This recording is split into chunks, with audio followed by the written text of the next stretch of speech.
Welcome to Easy AI Pinoy, ang show na nagpapadali ng AI sa everyday Pilipino.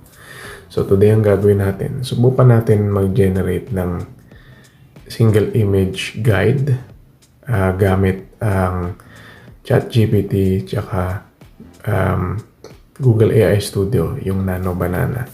Kumpara natin yung dalawa kung gaano sila ka-accurate sa pag-display ng data at kung alin yung mas maganda.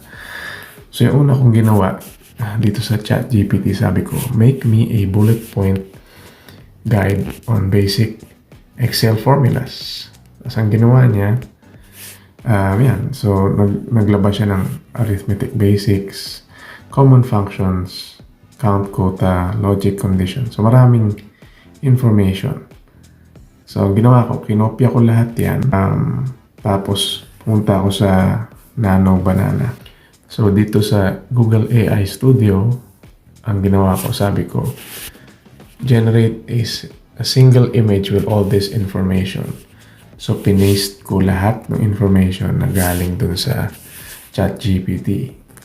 As in lahat. So napakaraming information siya. Tapos sinabit ko, ito yung lumabas. Hindi siya exactly accurate, pero maganda yung layout niya. One example na hindi siya accurate, kulang siya. For example, itong add, although tama yung nakalagay, wala yung subtract. Multiply yung nakalagay dito. So, isang reminder lang yan to always check the work of AI kasi prone siya to mistakes. Lalo na sa mga ganitong very complex text-to-image operation. So, ginawa ko rin sa ChatGPT. So, sabi ko, generate a single printable image with this information.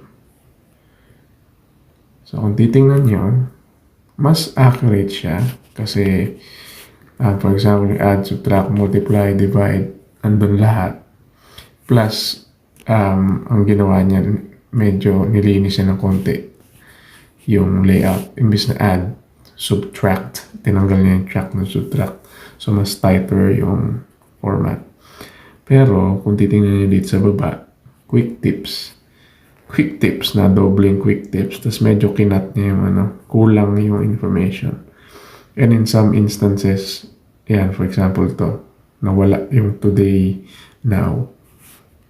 So, double check. Always double check kung gagawa ka ng mga complex na ganitong klaseng operation sa AI. So, share mo lang, like, and subscribe. Easy AI Pinoy para sa ito kay AI.